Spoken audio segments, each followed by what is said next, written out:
ஹாப்பியாக சந்தோஷமாக ஃபீல் பண்ணுறேன். டூரிஸ்ட் ஃபேமிலி நல்லா வெற்றி அடைச்சிருக்கு. அண்ட் குட் பேட் அக்லி கூட திரும்பி ஃப்ரீயாக உருவாகிருக்கு. ஸோ தேங்க்யூ ஸோ மச் என்னோட ஆடியன்ஸ் ஃபேன்ஸ்க்கு. என்னோட 30 இயர்ஸோட கரியரில் வந்து I think this is the best thing happen to 100%. இப்போது வந்து ஆடியன்ஸ் வந்து ரொம்ப ஓப்பன் மைண்டடாக இருக்காங்க. அண்ட் அஃப்கோர்ஸ் நல்லா woman orient subjects, woman centric subjects உமன்னா பேஸ் பண்ணி சப்ஜெக்ட் பண்ணலாம். they will definitely accept it. நல்லா இருந்தா ஸ்டோரி தான் பாஸ். நீங்கள் நிறைய சினிமா நடிகர்கள் கூட தமிழ் சினிமாவில் நடிச்சிருக்கீங்க. இப்போ உங்க கூட நடித்த நிறைய நடிகர்கள் முக்கியமான நடிகர் நடிகர் விஜய்.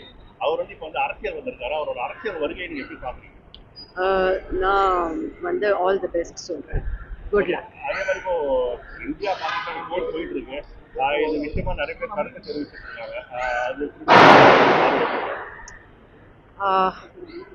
இது வந்து I think it's a very difficult situation போய்கிட்டு இருக்கு.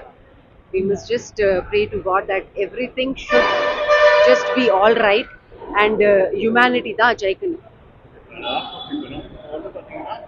அரசியல் வந்து பாத்தீங்கன்னா நிறைய பேர் வராங்க போறாங்க. இப்போ தமிழ்நாட்டில் இருக்கக்கூடிய அரசியல் சூழ்நிலையில விஜய் அவர்களால தாக்கு பிடிக்க முடியும்னு நினைக்கிறேன். ஏன்னா விஜயகாந்த் இதுக்கு முன்னாடி வந்தாரு, எதிர்கட்சி தலைவராக வந்தாரு. அதுக்கப்புறம் அவரால் வர முடியல. அதிமுக திமுக 2 கட்சி தான் இருக்கு. இப்போ விஜய் புதுசா வராரு. இவரால இவங்க தாக்கு பிடிக்க முடியும்னு நினைக்கிறீங்களா? I think we should avoid this question இப்போதைக்கு.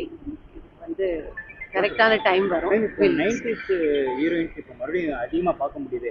உங்களையும் சேர்த்து திரிச்சா அதுக்கப்புறம் ஸ்னேகா மாதிரி நல்லா தானே மறுபடியும் தேட ஆரம்பிச்சாங்களா ஹீரோயின்?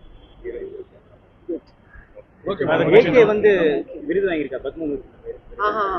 I'm very happy. ரொம்ப நல்லா ஃபீல் பண்றேன். I think he deserves it fully.